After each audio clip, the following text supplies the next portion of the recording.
주신 하나님의 말씀 요한복음 7장 53절로 8장 11절의 말씀을 봉독해 드리겠습니다.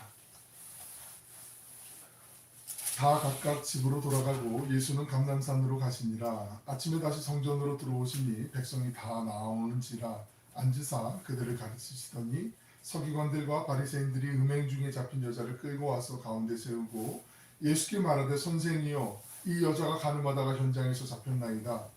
모세는 율법에 이러한 여자를 돌로 치라 명하였거니와 선생은 어떻게 말하겠나이까. 그들이 이렇게 말하면 고발할 조건을 얻고자 하여 예수를 시험하니라. 예수께서 몸을 굽히사 손가락으로 땅에 쓰시니 그들이 묻기를 맞이 아니하는지라. 이에 일어나 이르시되 너희 중에 죄 없는 자가 먼저 돌로 치라 하시고 다시 몸을 굽혀 손가락으로 땅에 쓰시니 그들이 이 말씀을 듣고 양심의 가책을 느껴 어른으로 시작하여 젊은이까지 하나씩 나가고 오직 예수와 그 가운데 섰는 여자만 남았더라. 예수께서 일어나서 여자 외에 아무도 없는 것을 보시고 이르시되 여자여 너를 고발하던 그들이 어디 있느냐? 너를 정죄한 자가 없느냐? 대답하되 주여 없나이다. 예수께서 이르시되 나도 너를 정죄하지 아니하노니 가서 다시는 죄를 범하지 말라 하시니라. 아멘. 복된 주님의 날 수요전에서 또 온라인으로 함께 예배드리는 우리 모두에게 주님의 은혜와 평강이 함께 하시길 축복합니다.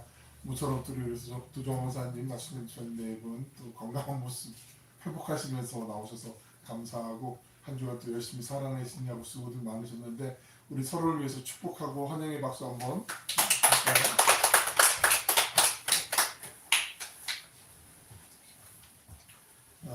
오늘 말씀은 우리가 잘 알고 있는 유명한 말씀이죠. 예수님께서 그 산에 이제 기도하러 올라가셨다가 다시 이제 내려오셔서 성전으로 이제 들어오셨을 때 뜻하지 않은 장면이 펼쳐지게 돼요. 서기관들하고 율법학자들 서기관들하고 또 그 바리새인들이 한 여인을 온다는 표현보다는 좀 끌고 온다는 표현이 더 맞을 것 같아요. 우리 한번 한 장 넘겨볼까요? 화면 한번 볼까요? 어떤 장면, 이것 좀 되게 매끄럽게 그래도 조금 이렇게 완곡하게 그려낸 그림인데 크게 세 개의 시선이 이제 향하게 되죠. 양양에서 예수님께 이 여인은 어떻게 할 것이요 하고 따지듯이 이제 지금 예수님께 시비 걸기 위해서 율법학자들하고 서기관들하고 바리새인들이 끌고 왔어요. 이 여인을 바라보는 시선이 있어요. 우리 여인을 향한 두 번째 시선은 군중들이 모여서 웅성웅성대면서 뭐야 무슨 일이야? 저 사람 뭐지? 누가 봐도 딱 아는 그런 장면이 지금 펼쳐지는 거고, 그리고 예수님이 이 지금 잡혀온 여인을 측은히 여기며 민망히 여기며 함께 아파하는 마음으로 이 여인을 바라보시는 시선, 이 세 가지 시선 지금 한데 모여져 있는 장면에서 오늘 말씀이 시작이 돼요. 상황이 어떤 건지 아시겠죠? 다시 한번 설명을 드릴까요? 아시잖아요? 그죠? 이 상황에서 지금 현장에서 이제 가늠하다가 붙잡혀온 여인이 지금 예수님 앞에 있어요. 그 모세의 율법에 따르면 간음죄를 저지른 사람은 죽게 돼 있어요. 살벌하죠? 뭐 당연한 거 아니에요? 이렇게 하시면 안 되고요. 이게 자초지종도 물어보고 뭐 이래야 되는데 그렇지 않단 말이죠. 근데 꼭 증인을 2명을 세우게 되어 있어요. 증인은 남편이 아닌 사람, 남편은 왜 증인이 되지 않느냐면 가끔 이제 일처증 있는 남편이 자기 아내를 모함하기 위해서 1명 정도를 매수해서 이렇게 거짓 증인을 세울 수 있기 때문에 남편을 제외한 다른 사람이 이제 증인을 쓸 수 있고 현장에서 잡히게 되거든요. 한 장 더 넘겨볼까요? 이 여인을 돌로 치라라고 율법에서 이제 명하게 돼. 특별히 신명기 율법도 그렇고 레위기 20장에 보면은 이 남녀를 다 돌로 쳐야 된다라고 얘기를 하고 있어요. 그런 지금 이 장면에서 우리가 놓쳐서는 안 되는 장면이 있어요. 이 여인만 불쌍히 어떻게 하다 보면 거기에만 빠져가지고 정확하게 앞뒤 맥락을 못 보게 되는데, 원래 율법에는 그 간음을 한 여인과 남자도 그 자리에 끌고 오게 돼 있어요. 돌로 칠 때 여자만 치게요? 남자만 치게요? 아니 둘 다 치게요? 2명 다예요. 2명 다. 남자도 여자 다 같이 돌로 맞아서 죽게 돼 있어요. 간음한 사람은. 그런데 지금 여인만 왔단 말이죠. 그러니까 이 사두개인들하고 서기관들하고 지금 율법 바리새인들하고 이 여인을 붙잡아오면서 남자를 어디 한 곳에 묶어놨거나 아니면 도망치게 했거나 그렇게 해놓고 여인만 끌고 온 거예요. 예수님을 자기들이 올무에 덮어씌우고 걸리게 하려고 넘어뜨리려고 지금 이렇게 한 장면이라는 거. 요거를 우리가 맥락을 잘 기억하셔야 돼요. 안 그러면 여인에 대해서만 이렇게 눈초리를 더 가게 돼 있거든요. 성경은 절대 그렇지 않아요. 우리가 성경을 읽으면서 오해하는 경우들이 있는데 이때 당시에는 물론 여인은 아내는 남자의 소유물로 여긴다고 말씀드렸어요. 안타깝지만 지금은 다르지만 예전에는 예수님 시대 때만 해도 남자가 갖고 있는 소유물들 중에 하나로 다스려졌기 때문에 남편이 자기 마음대로 얼마든지 이혼 증서를 말도 안 되게 써줄 수 있고 이런 여성의 어떤 권리라는 게 전혀 있지 않은 그런 시대였단 말이죠. 그럼에도 성경은 이미 그 수천 년 전부터 3천 년 전부터 여성에 대해서 존중해 주시고 하나님이 그 여인도 보배롭고 존귀한 하나님의 피조물인 것을 똑같은 주체적인 사람인 것을 존중해 주셨단 말이에요. 그래서 모세율법에도 남자와 여자 둘 다 잘못했을 둘 다 잘했으면 둘 다 축복해주고 이게 성경이 흐르는 맥락이에요. 너희는 제사 안 지내잖아. 예수 믿지 않는 사람들이 꼭 예수 믿는 사람들에게 좀 약간 조롱하듯이 아니면 시비 걸듯이 난 그래서 예수 안 믿을 건데 교회 안 나갈 건데 이러는데 아니에요. 오히려 부모를 더 공경하라고 십계명에 오히려 말씀하고 있잖아요. 그리고 우리는 명절 때가 되면 설날이 되건 아니면 추석이 되건 아니면 기일이 되거나 이럴 때 우리는 제사 안 드리고 추모 예배를 드리잖아요. 조상의 은혜를 더 누구보다 사랑하고 부모님의 은혜를 더 감사하는 게 기독교잖아요. 근데 그거를 어떤 자기가 알고 있는 아주 얕은 지식으로 판단하는 경우들이 많이 종종 있는데 여인의 경우도 우리 꼭 오해해서는 안 돼요. 저 율법은 무조건 남녀를 다 데리고 오게 돼 있는데 지금 가늠하다 현장에서 잡혀온 이 여인 혼자만 데리고 온 건 분명히 이 서기관들과 바리새인들이 예수님을 음모에 빠뜨리기 위해서 이 여인을 끌고 온 거라는 거죠. 그 장면을 우리가 잘 기억하면서 말씀을 보시면 그 맥락이 무엇인지를 놓치지 않죠. 우리 본문 5절 6절에 있는 말씀 5절 6절의 상반절까지 한번 같이 읽겠습니다. 시작. 모세는 율법에 이러한 여자를 돌로 치라 명하였거니와 선생님은 어떻게 말하겠나이까. 그들이 이렇게 말함은 고발할 조건을 얻고자 하여 예수를 시험함이로라. 여기까지만요. 예수님 시험하려고 고발하려고 지금 왜 그 외통수란 말 들어보셨잖아요. 어떻게 피할 수 있는 방법이 없는지 상황에 지금 예수님을 난처한 상황으로 이렇게 어려운 질문을 던지게 되는 거죠. 율법에는 가늠한 사람을 돌로 쳐서 죽이라고 했는데 예수님이 율법대로 하라고 말씀하신다면 여인은 당연히 죽게 되는 거겠죠. 반면에 용서해 주라고 하면 예수님이 율법을 어기게 되는 게 되잖아요. 진퇴양난의 지금 상황이란 말이죠. 우리 한 번 더 한 장 넘겨볼까요? 지금 왼쪽에 있는 거 보면은 선택지가 첫 번째 돌로 쳐. 율법에 나와 있으니까 그렇게 쳐. 그러면은 이 서기관들하고 지금 바리새인들이 말로는 사랑이 제일 중요하다고 서로 용납하라고 서로 사랑하라고 그러면서 저 이율 배반적인 저 예수를 봐라 막 이러면서 사람들에게 막 위선자라고 지금 얘기할 거 아니에요. 만약에 용서해라. 저희는 용서해 줘야 된다. 그렇게 얘기하면 그러면은 아니 지금 모세의 율법에 지금 이렇게 나와 있는데 당신은 율법을 파괴하는 사람 아니요. 당신은 하나님을 믿을 자격조차 없어. 어떻게 당신이 하나님의 아들이라고 함부로 얘기하는 이런 신성모독의 이 율법을 파괴하는 이 사람 우리가 돌로 쳐서 죽여야 되지 않겠소. 여론의 군중의 그 분위기로 한 번에 싹 이끌어갈 수 있는 좋은 꾀가 된단 말이죠. 그러니까 어떻게 말을 하든 예수님께는 지금 유리한 상황인가요? 불리한 상황인가요? 불리한 상황이죠. 철저하게 지금 이 진퇴양난의 지금 상황이란 말이죠. 이런 함정을 팔았어요. 우리 살다 보면 뭐 꼭 이렇게까지는 아닐지 모르겠지만 이렇게 뒤통수를 맞는 경우들이 종종 있을 수 있어요. 드라마에도 많은 소재가 있지만 살면서 왜 직장생활을 하시다가든 아니면 사회생활 할 때 와 어떻게 저럴 수가 있지? 와, 내가 하지도 않았는데 저렇게 모함을 할 수 있나? 이런 억울한 일들을 종종 겪잖아요. 근데 이건 예수님 앞에 명함을 내밀 것도 아니에요. 예수님은 이런 일들을 참 많이 당하셨어요. 그러니까 바꿔 말씀드리면 우리가 억울한 일이 생길 때 남모르는 정말 억울한 일 때문에 참여하나 정말 이 분노가 끊어지지 않아 이럴 때 그때 누가 제일 잘하실 것 같아요? 예수님이 제일 잘하세요. 사랑하는 내 딸아, 사랑하는 내 아들아, 내가 안다. 내가 이런 말도 안 되는 모함 받아봤지 않니? 내가 십자가에서 너 대신 이거 죽어봤지 않니? 예수님이 잘 아시고 우리의 마음을 위로해 주시는 거죠. 이거 잘 기억하셔야 돼요. 이 말씀에 포인트를 놓치시면 안 돼요. 예수님은 이런 상황을 어떻게 헤쳐나가시는지 정말 이 탁월함을 우리 한번 좀 나누길 원해요. 6절부터 9절에 있는 말씀도 한번 6절 하반절부터 9절까지도 한번 같이 읽어보십니다. 시작. 예수께서 몸을 굽히사 손가락으로 땅에 쓰시니 그들이 묻기를 맞이 아니함인지라. 이에 일어나 이르시되 너희 중에 죄 없는 자가 먼저 돌로 치라 하시고 다시 몸을 굽혀 손가락으로 땅에 쓰시니 그들이 이 말씀을 듣고 양심의 가책을 느껴 어른으로 시작하여 젊은이까지 하나씩 하나씩 나가고 오직 예수와 그 가운데 섰는 여자만 남았더라.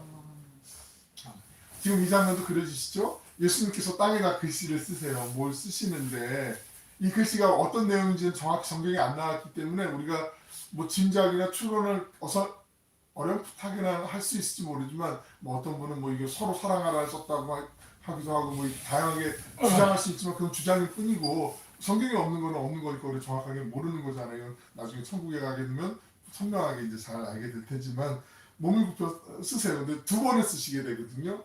이 쓴다라는 걸 잘 기억하셔야 돼요. 손가락으로 땅에 쓰시는데 이때 당시에 성경은 지금도 히브리 사람들 유대인들은 성경을 암송을 한다고 말씀드렸잖아요. 어린아이들이 태어나서 3살 때부터는 성경을 계속 외우게 해요. 그리고 12살, 13살이 되면 이제 성인의식, 성년식을 하는데 그때 모세오경 율법을 다 외운 아이들은 아 너는 소질이 있구나 자질이 있구나 너는 이제 유대인의 율법 학자로서 너는 계속 이 일을 걸어도 되겠구나 인정을 받게 되고 테플린이라는 그런 어떤 칭호 같은 그 교육을 받게 되고 그래서 얘는 자기가 원하는 율법 학자로서 이제 공부를 계속하게 되는 그런 일을 과정을 겪게 되는데 모세오경을 다 구전을 했단 말이죠. 근데 하나님의 말씀 들어서 외우긴 해도 알긴 해도 쓰지 못하는 경우들이 있을 수 있어요. 왜 우리도 문맹률이 불과 한두 세대 전만 해도 글을 읽을 줄 모르고 쓰지를 모르는데 대화는 되는 경우들이 많았잖아요. 그래서 교회에서도 성경교실, 뭐 이렇게 그 한글교실, 요즘 뭐 이렇게 문해교실 같은 거 많이 하듯이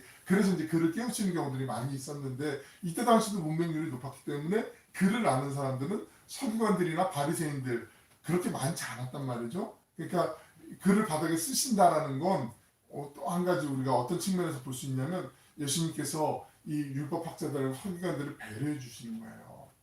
말로도 충분히 말씀하실 수 있었거든요. 성경에 어떤 말씀을 쓰시든지 쓰실 수 있고 그걸 말씀하실 수 있는데 만약에 그랬다면 민심이 거기에 모여있는 군중들이 율법에 이렇게 돼 있다는데 너희들 지금 뭐야 막 이러면서 아까 말씀드린 것처럼 율법에 가늠한 사람은 남성과 여성 둘 다 데리고 와야 된다라고 말씀하셨잖아요. 신명기에도 그렇고 레위기에도 그렇고 그런데 지금 여인 하나만 데리고 와서 예수님을 지금 골탕 먹이려고 올매에 씌우려고 지금 모함하려고 고소하려고 고발할 조건을 찾으려고 지금 이런 음모를 꾸미게 된 게 다 들통이 나게 되잖아요. 금방. 그러면 이 율법학자들하고 바리새인들은 반드시 그 주변에 있는 사람들에게 어디 가면 우리 예수님한테 해코지를 막 이러면서 사람들이 몰려들 수도 있는 위협감이 충분히 연출될 수 있거든요. 예수님께서 당신을 이렇게 구렁텅이로 빠뜨리게 하는 벼랑 끝으로 몰려고 하는 사람들조차도 구해주시고자 하는 그 섬세한 사랑이 있는 것 요것도 우리가 좀 체크해 보실 필요가 있어요. 꼭 보셔야 돼요. 근데 여기서 중요한 거는 예수님 두 번을 쓰셨는데 이 쓰다라는 단어를 좀 주목해 보길 원해요. 원문 우리 헬라어 공부를 하나만 좀 해보실 텐데 원래 헬라어로 쓰다라는 건 그라포라는 단어거든요. 그라포. 근데 여기다가 앞에 카타라는 접두사가 붙어요. 카타라는 건 그 어게인스트하고 비슷한 건데 무엇에 반해서 대항해서 그거에 반대해서라는 뜻이 되거든요. 그러니까 예수님께서 이 율법학자들하고 서기관들이 데리고 와서 이 여인을 데리고 와서 예수님을 해코지 하려고 예수님이 어떻게 할까요? 막 이렇게 물어보잖아요. 당신이 율법을 그대로 따르라고 하면 이 위선자 같은 사람이라고 조롱받을 것이고 사람들에게 아이 됐다 예수도 볼 거 없네 이렇게 빈정상하게 하고 예수님과 거리를 멀게 할 것이고 사람이 조용히 어떻게 할 거야 그러면은 율법을 어기는 사람이네 어떻게 이런 사람이 우리의 정통적인 하나님을 믿는 백성에게 하면서 예수님을 신성모독으로 또 고발할 것이고 이런 진퇴양난의 상황에서 예수님께 물어볼 때 예수님께서 글을 쓰신단 말이죠. 여기에 대항해서 쓴다. 그래서 카타그라포라고 이렇게 헬라어가 쓰여져 있어요. 무엇을 썼는지 내용을 정확히 알 수는 없어요. 하지만 그들에게 이제 쓰게 된다는 거죠. 근데 예수님께서 유대인을 대항해서 땅에다 쓰신 내용과 7절에서 그들에게 너희 중에 죄 없는 자가 먼저 돌로 치라. 한 장 넘겨보면 너희 중에 죄 없는 자가 먼저 쳐라라고 말씀하시는데, 요 말을 듣고 사람들이 처음에 그랬었을 때 계속 막 어떻게 할까요 막 이러는데, 너희 중에 죄 없는 자가 돌로 치라 이 말씀을 듣고, 그리고 예수님이 만약에, 이건 가정이에요, 가정. 만약에 제 생각에 이 말씀을 묵상하다가 예수님이 약간 분노가 뭐 올라오셔갖고 열정이 있으셔가지고, 자, 이 못된 녀석들, 너희들 중에 그런 죄 없는 녀석이 먼저 돌을 더 쳐봐. 그러면 아마 성난 민심이 막 웅성웅성하던 사람들이 막 돌을 들고 있었단 말이에요. 지금 손에 돌이 있단 말이에요. 돌을 던질까요? 안 던질까요? 던졌을까요? 안 던졌을까요? 아마 던지지 않았을까요? 한두 사람이 던지면, 그러면 사람들 군중심리가 에이 나도 던져, 저는 못된, 막 이러면서 막 던질 수 있단 말이죠. 그런데 율법에는 뭐라고 말씀하냐면, 돌을 먼저 던져서 칠 때, 돌을 던질 때 그 증인 있잖아요. 이 사람이 가늠하다가 지금 잡혀왔으면 제가 봤습니다 하는 증인, 그 증인들이 먼저 돌을 던지게 되어 있어요. 꼭. 왜냐하면 이 증인이 돌을 던지면서 내가 이 사건을 정확하게 벗고 이건 내가 책임질 수 있다, 내 목숨을 돌로 던져서 내가 맞아도 내가 아무 말 못한다라고 자신 있을 때, 그때 돌로 던져 죽일 만큼 책임감이 있는 행동을 해야 됐었거든요. 그러니까 지금 예수님께서 만약에 이 사람들 지금 막 사람들이 어떻게 지금 막 분노가 막 끓어오르기 시작하고 있고, 지금 율법자들하고 이 바리새인들은 잘 됐다 한번 걸려봐라 막 이러면서 지금 막 이렇게 막 휴재를 속으로 부리고 있을 때, 그때 예수님께서 너희 중에 한번 죄 없는 녀석이 한번 돌로 쳐봐 막 이러면서 서로 막 약간 혈기가 막 부딪히면 분명히 사건이 일어났을 텐데, 예수님께서 침묵하셨거든요. 그리고 조용히 다시 땅에다 글을 쓰세요. 이게 정말 예수님 정말 협상의 대가 아니신가 싶을 정도로 시선을 아예 안 마주치시고 다시 땅에 글씨를 쓰세요. 그러면서 사람들이 조금씩 잠잠해지죠. 한 명씩 떠나가는데 나이가 많은 사람부터 젊은이까지 한두 사람씩 떠나가요. 한번 넘겨보시면 글씨를 쓰는데 사람들이 손을 내려놓고, 손에 돌을 잡은 거 내려놓고 한 명 한 명 떠나가는데, 글씨가 작아서 잘 안 보이실 텐데 헬라어 동사 중에 엑셀콘토라는 그 단어가 있는데, 이거는 사람들이 떠나가다 할 때 그 단어인데, 엑셀콘토라는 단어가 이게 한 번에 우르르 떠나가는 게 아니라, 그러니까 한 명 한 명 뜨끔뜨끔해갖고 이렇게 뒷걸음치면서 이렇게 난 갈래 이러면서 물러나는 장면들 있잖아요. 드라마 같은 데 보면 이런 거 있잖아요. 친구들끼리 뭐 어디 가서 원두막에서 뭐 서리하고 막 이러는데, 주인이 와가지고 딱 잡히려고 막 분위기 보고 애들이 달리기 잘하는 순서대로 막 도망가듯이 뭐 이런 건 아니겠지만, 여하튼 지금 마음의 양심에 같이 찔리는 사람들이 한 명 한 명씩 뒤로 이렇게 뒷걸음질 치면서 도망가는 그런 상황이라는 거죠. 너희 중에 죄 없는 자가 먼저 쳐라라고 말씀하시면서 예수님이 지금 상황을 조용하게 잠잠하게 정리하고 계세요. 9절 말씀을 다시 한번 보시면, 그들이 9절 말씀 한번 다시 넘겨볼게요. 보면 9절 안 나오나요? 그 다음에 그들이 이 말씀을 듣고 양심의 가책을 느껴 어른으로 시작하여 젊은이까지 하나씩 나가고 오직 예수와 그 가운데 섰는 여자만 남았더라라고 말씀하고 있어요.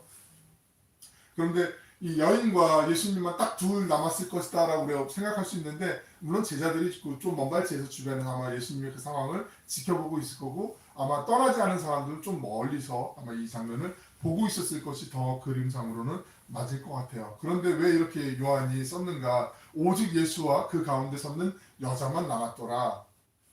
우리가 인생에 문제가 생겼을 때, 어려움이 생겼을 때, 아까 권사님 기도하시면서 그런 여러 가지 어려움도 있고 고통도 있고 해결해 달라고 말씀하시고 기도했는데, 그런 상황이 생길 때 그 모든 문제를 해결해 주실 분은 예수님밖에 없다라는 거죠.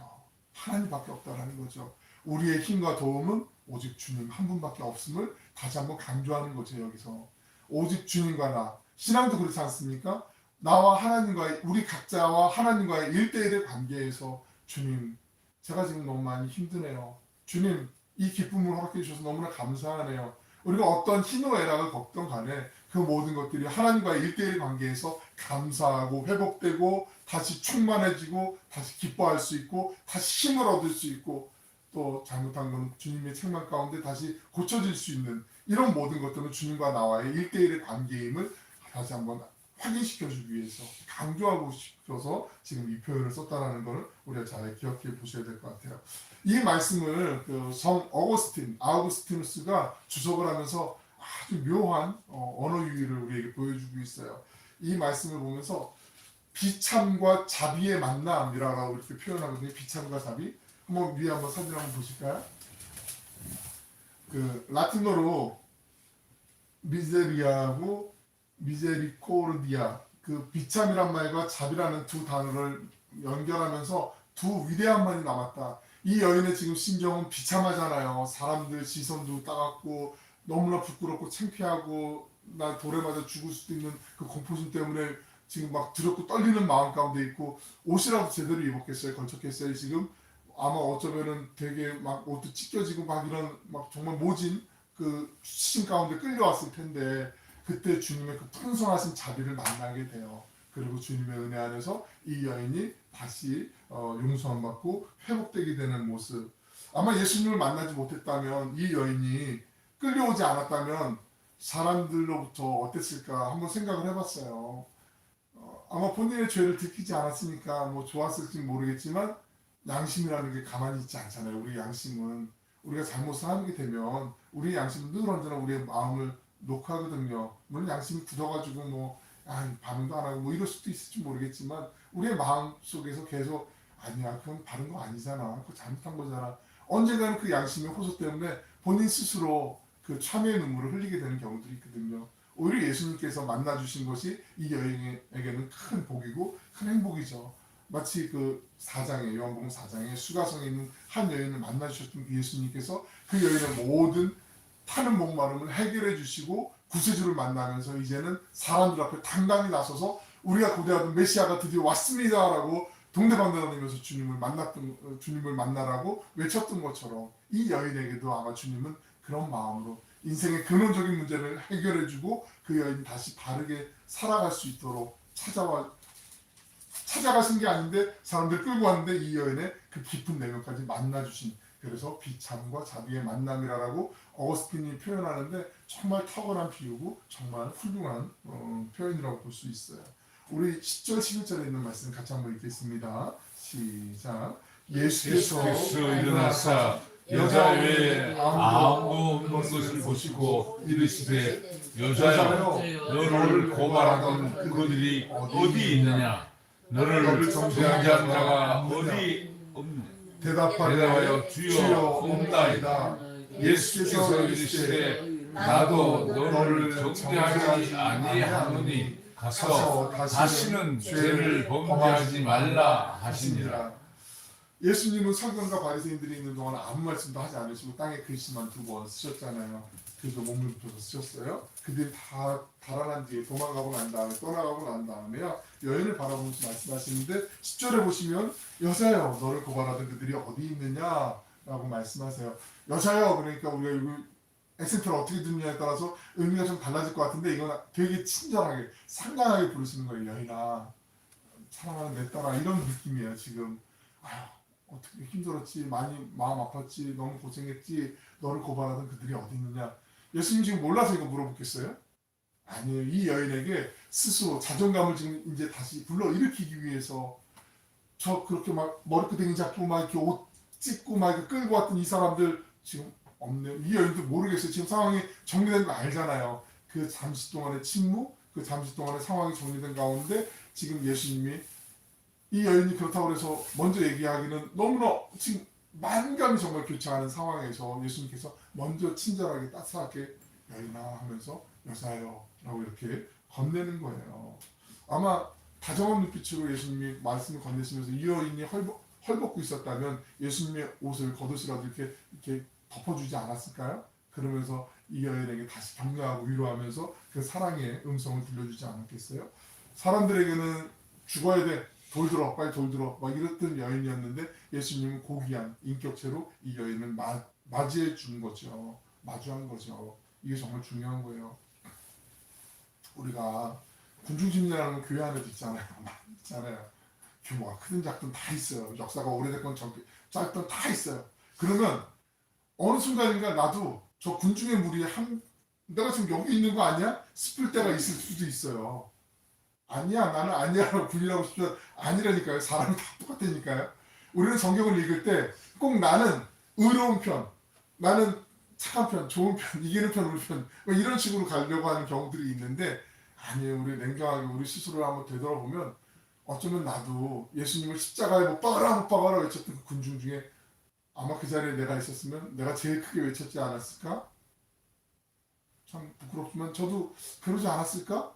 그럴 땐 그 의로움에 똘똘 뭉쳐가지고 그러지 않았을까 생각해 본 적도 있어요. 진짜로. 우리는 그럴 수 있어요. 어쩌면 내가 돌 들어서 죽여야 돼. 율법에 그랬잖아. 죽여야 돼. 이게 예수님 잘 믿는 거야. 이게 하나님 잘 믿는 거야. 이러지 않았을까요? 아니면 어쩌면 내 안에 있는 이 수치스러운 죄악과 꼭 행동으로 해야 죄가 아니잖아요. 마음으로 품어도 죄잖아요. 우리 안에 그 누굴 시기하고 미워하고 못된 생각들 갖고 있던 그 모든 죄들, 그 모든 죄들까지 주님이 다 십자가의 그 은혜로 우리를 용서해 주셨잖아요. 내가 어쩌면 저 여인 대신해서 저 자리에 앉아서 돌을 맞아야 되는, 끌려와야 되는 사람 아닌가? 그런 생각 충분히 할 수 있고 우리 이미 충분히 그런 죄인이에요. 아 근데 나는 뭐 그런 죄치 나는 죄 안 졌는데 별로 저 사람에 비하면 상대적인 건 몰라도 우리는 다 누구나 죄인이거든요. 어쩌면 내가 돌을 들고 있었던 그 무리 중에 한 명일 수도 있고 내가 그 돌을 맞아야 되는 죄인 중에 한 명일 수도 있었다라는 걸 우리가 절대로 간과해서는 안 돼요. 잊어서는 안 된다는 거죠. 그래야만 예수님의 그 십자가의 은혜가 내 안에 선명하게 더 다시 각인될 수 있고 내 안에서 늘 감사할 수 있어요. 아니 나 지금 이 정도 하면 되지 않아? 나 이만하면 되지 않아? 그러면 그 속에서 주님을 향해서 한 걸음 더 나아가게 하는 그 겸손의 발걸음을 교만이라는 차단병이 많이 생겨가지고 우리를 넘어가지 못하게 만들어 놓을 때가 있어요. 그리고 그 교만이라는 벽이 점점 크게 우리를 하나의 성처럼 둘러싸여서 아 이만하면 됐지 뭐 우리만 됐지 이런 마음들이잖아요. 늘 새롭게 각오를 다지는 거. 우리 내년에는 우리 권사님 기도하신 것처럼 우리 교회가 더욱더 질적으로도 그렇고 양적으로도 부흥할 수 있는 그 마음을 갖는 건 늘 언제나 우리 쇄신 새롭게 하는 거 그 안에서 나오는 거잖아요. 혁신이란 말 아시잖아요. 혁신 이노베이션 한 번 말씀 예전에 드린 것 같은데 이건 가죽을 가는 거예요. 가죽을 가려면 피가 나겠죠. 아프겠죠. 그런 어려움도 있을 수 있다는 거 우리가 잘 기억해야 돼요. 나도 너를 정죄하지 아니하노니 11절에서 예수님께서 이 여인에게 말씀하고 계세요. 나도 너를 정죄하지 않는다라는 건 이게 무슨 말씀이냐면 유대인들 그 지도자들이 있었고 사람들이 많이 있었는데 막 손가락질하고 돌을 막 던지려고 했던 사람들 차원에서 나도 너를 그 사람들처럼 미워하거나 이러지 않는다라는 게 아니라 예수님은 만왕의 왕이시잖아요. 우리의 구세주이시고 심판주님이잖아요.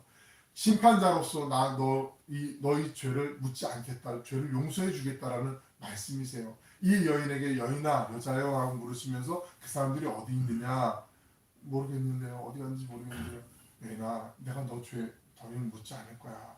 이제는 이전에 지나갔던 일 다 지나간 거 그냥 잊어버리고 다시 새롭게 살아야 돼. 나도 너를 정죄하지 않을 거야. 우리의 죄를 용서해 주신 주님께서 우리에게 그러신 거잖아요.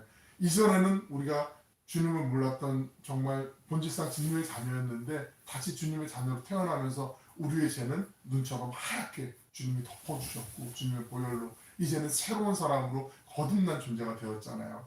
우리의 죄를 용서함 받았잖아요. 칭의라는 말이 거기서 나온 말 아니에요. 그리고 우리를 정죄하지 않고 우리를 다시 새롭게 복된 길로 가게 주님이 우리를 말씀하세요. 가서 다시는 죄를 범하지 말라. 한 번 더 넘겨볼까요? 이거는 우리에게 이제 구원의 은혜를 베풀어 주신 주님께서 다시 이제 복된 성화의 길로 가라라고 지금 말씀해 주고 있는 거예요. 아마 살아가면서 우리에게는 갈등도 많이 있고 또 유혹도 많이 있고 그래서 주님 제가 또 여기서 또 넘어졌네. 또 바보 막 혼자서 막 이럴 때도 많이 있고 아마 천국 갈 때까지 반복을 할지 모르겠어요. 그런데 그런 성화의 길이라는 게 한 번에 내가 예수님의 장성한 분량까지 쫙 올라갈 수 있으면 좋겠지만 그렇지 않거든. 우리 인생의 여정이라는 게 어떤 때는 막 믿음이 막 뜨겁고 막 좋았다가도 어떤 때는 좀 차가운 계곡으로 이렇게 내려가는 경우도 있고 골짜기에 막 정말 쿠션 좋은 데를 막 걸어갈 때도 있지만 어떤 때는 돌짜기만 있고 막 여기 막 너무나 자갈 받치고 힘든데 막 이런 길을 걸어갈 때도 있고 장렬한 태양 때문에 힘들 때도 있고 비가 많이 와서 몸을 가누기도 어려울 때도 있고 인생길이 다 그렇잖아요. 그 속에서 우리가 주님을 믿고 주님을 신뢰하고 열심히 간다고 하지만 그 성화의 길을 날마다 크게 진보를 맛보면서 나아가기보단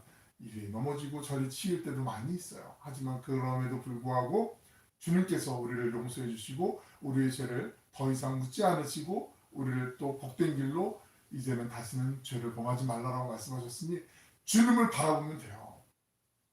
우리가 죄에서 가장 자유로워질 수 있는 방법 중에 하나는 뭐냐면 죄를 묵상하면 안 돼요. 늘 넘어지는 거 사단이 잘 알기 때문에 그걸로 자꾸 유혹을 해요. 돈에 약한 분은 돈으로 사단이 유혹을 하고요. 권력, 권세 이런 거에 유혹한 사람은 자꾸 명예로 사단이 유혹을 해요. 다양하게 이성이 약한 분은 이성으로 유혹하고 자꾸 유혹하는 것들이 있어요. 자기만 알고 있는 하나님과 자신만 알고 있는 것들이 있어요. 그때 그 죄를 묵상하지 말고요. 주님을 더 묵상하는 거예요. 여호와는 나의 목자시니 내게 부족함이 없습니다. 주님만을 더 사랑하겠습니다. 그 마음을 가지면 주님이 이 마음을 다시 회복시켜 주실 거예요. 내 모든 죄 때문에 십자가에 돌아가신 예수님, 그 주님을 묵상하는 거죠. 그러면 이 복된 길을 갈 수 있어요. 고린도후서 5장 17절에 있는 말씀처럼 그리스도 안에서 우리는 모두 새로운 피조물이에요. 이전 것은 지나갔으니 보라 새 것이 되었도다라고 그렇게 말씀하고 있어요. 오늘 본문이 우리에게 주시는 말씀은 명확해요. 하나님의 정의는요. 징벌이 아니라 용서로 이루어진다라는 걸 우리에게 다시 한번 말씀하고 있어요. 율법이 아니라 한 장 더 넘겨볼게요. 율법이 아니라 사랑으로 하나님이 당신의 법을 완성하고 있다라는 말씀을 하세요. 요한복음 8장 15절에 있는 말씀을 같이 한번 읽어봅니다. 시작. 8장 15절에 있는 말씀 시작. 너희는 육체를 따라 판단하나 나는 아무도 판단하지 아니하노라. 우리의 삶에 그래서 기준이 뭐야 되냐면 하나님의 말씀이어야 돼. 말씀.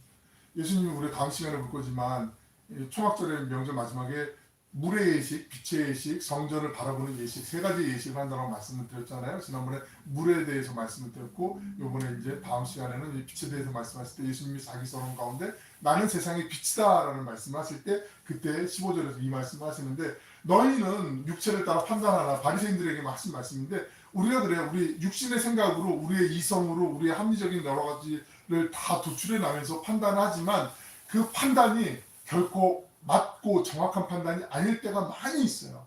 하나님의 판단, 하나님의 뜻을 구하는 게 그래서 제일 중요하고 안전하다라는 거죠. 만약에 우리가 율법대로만 산다고 하면 목숨을 부지하지 못할 분들이 대부분 거의 다예요. 다. 이건 절대로 과학이 아니라 전부 다. 근데 하나님이 그 율법이 아닌 은혜로 우리를 살려주시고 우리를 사랑하셨기 때문에 여기까지 온 거잖아요. 그리고 그 사랑이 우리와 함께 임마누엘 하시기 때문에 우리가 살아가는 거 아니겠어요? 우리가 만약에 하나님 앞에서 거짓말했을 때 꼴감을 한 대씩만 때렸어도 우리 머리에는 혹이 늘 언제나 몇십 개씩 달려서 막 다니고 막 이랬을지 모를 거예요. 아마 예를 들자면 그런데 우리를 사랑하셔서 끝까지 주님이 우리와 함께 동행해 주신다는 거 사랑이 율법을 완성시킨다는 걸 주님이 오늘 말씀을 통해서 우리에게 알려주고 계시는 거죠.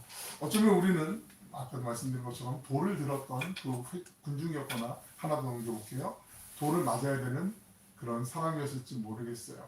하지만 그 모든 상황에서 주님은 우리에게 당신이 스스로 용서란 이런 것이다라는 걸 보여주시면서 용서하기를 원하고 또 사랑하기를 원하시는 그 마음을 우리에게 지금 들려주고 계시는 거죠. 바라기는 우리 모두 날마다 그 생명의 빛을 비추시는 주님께로 더 가까이 나아가서 그 은혜를 전하는 복의 통로가 되시길 주님의 이름으로 축원합니다. 기도하겠습니다. 어두운 세상에 생명의 빛을 주시기 위해서 비참하고 비천한 삶에 자비와 은총을 주시기 위해 오신 주님을 찬양합니다. 허물 많고 죄 많은 인생들을 보시기에 심히 좋으셨던 모습으로 회복시키시기 위해서 용서하시고 새롭게 살 수 있는 용기와 도전으로 인도하시는 주님, 오늘 인생의 크나큰 실수와 위기에 놓인 한 여인의 그 영혼을 살리시고 회복시키시는 당신의 사랑을 통해 저희도 구원의 은총을 다시 기억하게 하시고 다시는 죄를 범하지 말라고 말씀하신 주님의 말씀을 새기며 복된 그 성화의 길로 복음의 길로 십자가의 길로 걸어갈 수 있는 믿음을 더하여 주시길 원합니다. 언제나 하나님의 말씀이 저희 삶의 기준이 되게 하여 주시고 주님의 말씀을 구하고 악한 것은 선으로 물리치며 주님과 동행하는 삶의 예배자들이 되게 하여 주시옵소서. 감사드리며 사랑이 많으신 예수님의 이름으로 기도 올리옵나이다. 아멘.